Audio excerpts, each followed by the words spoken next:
কৃষকের বাংলা, বাংলা বাংলা কিষানির বাংলা, বাংলা বাংলা লাল সবুজের বাংলা, বাংলা বাংলা রূপসী বাংলা, রূপসী বাংলা, রূপসী বাংলা।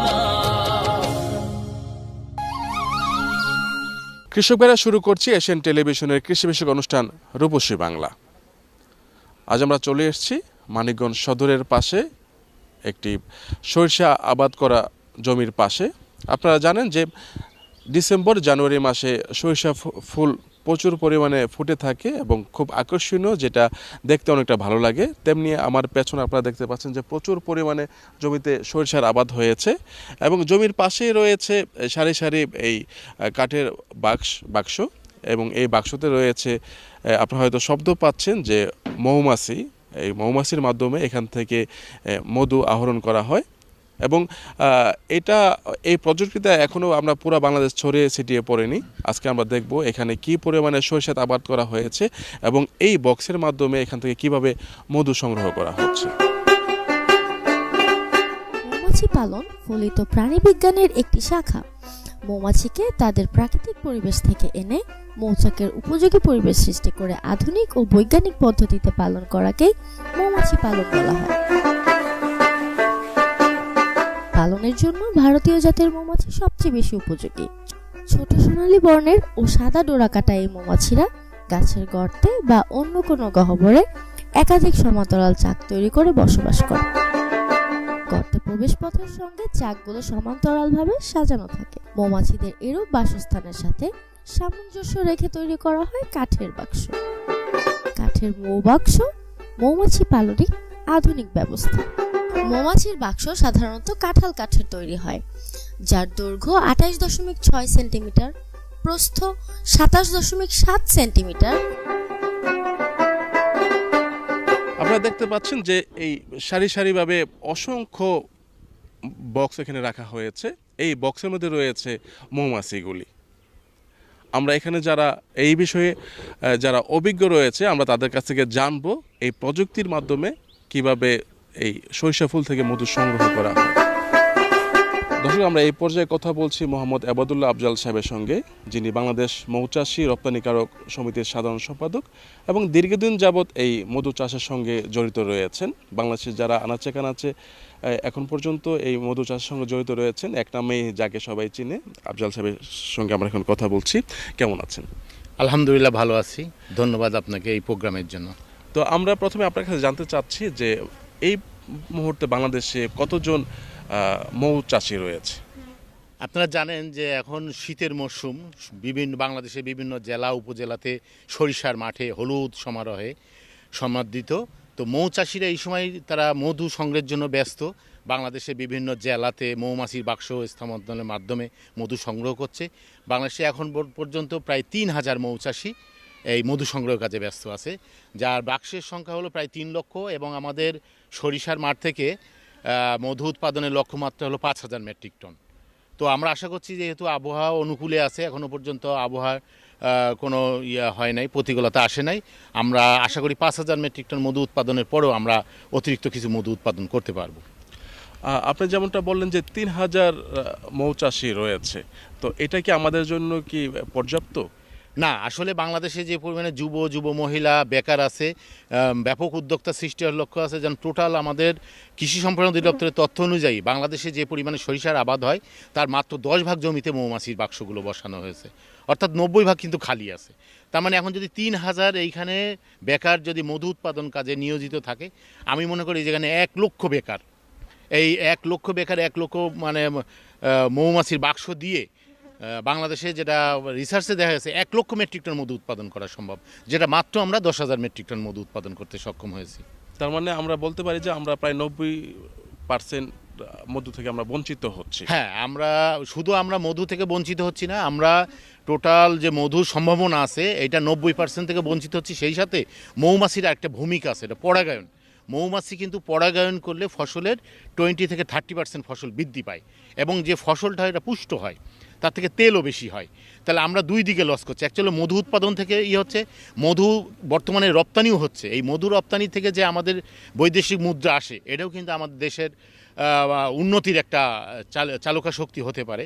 আরেকটা হলো যে মধুর সাথে সাথে যে পরাগায়নটা হবে, আমাদের খাদ্য স্বয়ংসম্পূর্ণ, কিন্তু আমরা এমন হইতে পারে যে আমরা আরও খাদ্য যদি উৎপাদন করতে পারি, খাদ্যতেও আমরা রপ্তানি করতে সক্ষম হব। আচ্ছা, সুন্দরবনে মধু জমে না, সরিষার ফুলের মধু জমে। সুন্দরবনের মধু আর সরিষার ফুলের মধুর মধ্যে পার্থক্য? আচ্ছা, তফাৎ একটা আছে, যে গুণগত মানে তো তফাৎ, স্বাদের তফাৎ আছে। সেটা হলো সুন্দরবনের মধুটা হলো অর্গ্যানিক, অর্থাৎ সুন্দরবনের গাছগুলো যুগ যুগ ধরে আসছে, এগুলো ন্যাচারালি হয়ে আছে। এখানে কোনো চাষাবাদ হয় না, পেস্টিসাইড ইউজ করে না, কোনো রাসায়নিক সার ইউজ করে না। আর সরিষা বা ধনিয়া, লিচু, কালোজিরা এগুলোর সাথে দেখা যায় যেহেতু কালচার হচ্ছে, অর্থাৎ সরিষা চাষের আগে রাসায়নিক সার ব্যবহার করা হয়, সরিষা উৎপাদনের শেষ পর্যায়ে একসময় কীটনাশক ব্যবহার করা হয়, যে কারণে কিন্তু মধুতে কিন্তু অ্যাকচুয়ালি আপনারা মৌমাছি কিন্তু অনেক সচেতন। তারা কিন্তু কোনো মানে দূষিত পদার্থ বলেন বা বিষাক্ত কোনো কিছু তারা আহরণ করে না। একমাত্র ফুলের যে মাইক্রো রস, নেকটার যেটাকে বলা হয়, ওইটাই সংগ্রহ করে এবং মধু পাকস্থলীর মাধ্যমে তারা মধুতে রূপান্তরিত করে। এবং টোটাল পরাগায়নের 80% কিন্তু মৌমাছির দ্বারাই পরাগায়ন হয়। দর্শক, আমরা এই মুহূর্তে কথা বলছি মোহাম্মদ খন্দকার আমিনুজ্জামান সাহেব, সাবেক প্রকল্প পরিচালক, মৌচাক প্রকল্প, বিসিক। কেমন আছেন? জি, আসসালামু আলাইকুম। আমি ভালো আছি, আপনি ভালো আছেন? হ্যাঁ, ভালো আছি। এবং আরও ভালো লাগছে যে আপনাদের এখানে যে প্রযুক্তিগতভাবে বলি আর কৃত্রিমগতভাবেই বলি, এখানে আপনারা যেই খামারটি স্থাপন করেছেন এবং এখানের মৌমাছি দেখে, মধু দেখে এবং পাশে যেই আবাদ হয়েছে সরিষার, এবং সুন্দর আবাদ দেখে আমার তো মনে হচ্ছে এত সুন্দর এই ফুলগুলি যে ফুটে আছে এবং খুব টষ্টসা মনে হচ্ছে, এগুলা কি এই যে পরাগায়ন হচ্ছে এর মধ্যে নাকি? আসলে এই মৌমাছি যতগুলো পরাগায়নের যতগুলো কীটপতঙ্গ আছে এবং যতগুলো মাধ্যম আছে, তার মধ্যে মৌমাছি 80%, 80% পরাগায়নে সহায়তা করে। আর এই পরাগায়নের মাধ্যমে যে ফসলের উৎপাদন হয় সেটা 15 থেকে 20% এটা বৃদ্ধি পায়। আর এই কাজের জন্য কিন্তু আমরা শুরু করেছিলাম। এই মৌমাছি কিন্তু আপনারা জানেন যে আমরা আগে জানতাম যে গাছে থাকে, তো এই গাছ থেকে এটা কিভাবে বাক্সে আসলো, এটার একটা সুদূর প্রসারী ইতিহাস আছে বাংলাদেশের জন্য। যদিও এটা 18 শতকে বিশ্বের বিভিন্ন দেশে চালু হয়েছে। বিসিক 1977 সালে বিসিক প্রাতিষ্ঠানিকভাবে এই বৈজ্ঞানিক পদ্ধতিতে এই কাঠের বাক্সে মৌমাছির চাষের প্রশিক্ষণ দেওয়া শুরু করে, যার ফলশ্রুতিতে আজকে দীর্ঘ পথ পরিক্রমায় আমরা দেশের বিভিন্ন অঞ্চলে এই কাঠের বাক্সের মৌমাছি নিয়ে শুধু সরিষা না, আমরা বছরে প্রায় 4-5টা ফুল ও ফসলের মাঠে যেতে সক্ষম হই। আমরা এই সরিষার পরেই আমরা চলে যাব এরপরে ধনিয়া, কালিজিরার মাঠে, তারপরে লিচু ফুলের মাঠে, এরপরে সুন্দরবন অঞ্চলে। আমাদের দেশে মধুর যে চাহিদা রয়েছে, আমরা যদি এখন 10%-এ আছি, যদি আমরা 50%-এ চলে যাই, তাহলে আমরা সেই চাহিদা ওভারলোড করে আমরা দেশের বাইরে পাঠাতে পারবো। এবং এই দেশে মধু উন্নত মানের রিফাইন অর্থাৎ প্রক্রিয়াজাত করার জন্য বেসরকারি পর্যায়ে কিন্তু এখন প্রায় 10-15টা প্রসেসিং প্ল্যান্ট বসে গেছে। এবং এর পাশাপাশি বিসিকে আমি থাকাকালীন অবস্থায় ইউরোপিয়ান ডেনমার্কের একটি মেশিন আমরা এখানে ধামরাই, এটা আমরা মানিকগঞ্জে এসেছি, এখান থেকে সামান্য দূরে, এইখানে ধামরাই বিসিক শিল্পনগরীতে একটি উন্নত মানের প্রসেসিং প্ল্যান্ট বসানো হয়েছে, যেখানে রপ্তানিযোগ্য মধু প্রক্রিয়া করার সুযোগ সেখানে রয়েছে। এবং সেখানে কিন্তু আমাদের ব্যাপক সংখ্যক মৌচাষিরা মধু স্বল্প মূল্যে সেখানে প্রক্রিয়াজাত করে কিন্তু বাজারজাত করতে সক্ষম হচ্ছেন। সেজন্য আমি আহ্বান জানাবো যারা বেকার যুবক যুবতী রয়েছেন, যুবক যুব মহিলারা এবং শিক্ষিত বেকার হয়ে অন্যর দুয়ারে চাকরি না খুঁজে, আপনারা যে কোনো প্রতিষ্ঠান, বিশেষ করে বিসিকের জেলা পর্যায়ে যোগাযোগ করে আপনারা এটা একটা প্রশিক্ষণ নিয়ে দলবদ্ধভাবে গ্রুপিং করে আপনারা এই মৌচাষ করতে পারেন। আপনি জানেন যে আমাদের যে 86,000 গ্রাম, প্রত্যেকটা গ্রামে যদি আমরা একটা করে মৌচাষী আমরা যদি তৈরি করতে পারি এবং তাদের যদি আপনি জানেন যে ইতিমধ্যে আপনি অবগত হয়েছেন যে এক একজন মৌচাষী 100, 200, 300, 400 বাক্স নিয়ে কাজ করে। আমি বলবো যে না, আমার 100, 200, 300 না, প্রাথমিক পর্যায়ে 10টা বাক্স নিয়ে যদি আমি 86,000 গ্রামে এই মৌচাষের কার্যক্রমকে ছড়াই দিতে পারি, তাহলে আপনি দেখবেন যে প্রায় 8 থেকে 9 লক্ষ বাক্স নিয়ে এরা কাজ করতে পারে। তখন 50%, 50% সরিষার মাঠে কিন্তু মৌবাক্স বসাতে সক্ষম হবে। এই মুহূর্তে আমরা কথা বলছি মোহাম্মদ হাসানুল বান্না, বাংলাদেশ মধু চাষী রপ্তানিকারক সমিতির সাংগঠনিক সম্পাদক। কেমন আছেন? আলহামদুলিল্লাহ ভালো আছি। তো আপনারা তো তরুণ উদ্যোক্তা, হ্যাঁ, তো এই মধু চাষি হয়ে সফলতা আসবে এটা আপনার মাথায় কিভাবে আসলো? আহ, আমার পূর্ব মানে আমার বাবা হচ্ছে আপনার মৌ চাষ করতো, সেই থেকেই মধুর সাথে আসা, সেইভাবেই এখন সংগঠনের সাথে যুক্ত হয়েছি। সারা বাংলাদেশের মৌ চাষিদের যেন একত্রিত করতে পারি এবং এই মৌ চাষের ব্যবসা করে আমরা যেন বেশি সফল হতে পারি, এর জন্যই একটা সংগঠনের মাধ্যমে আমরা কাজ চালিয়ে যাচ্ছি।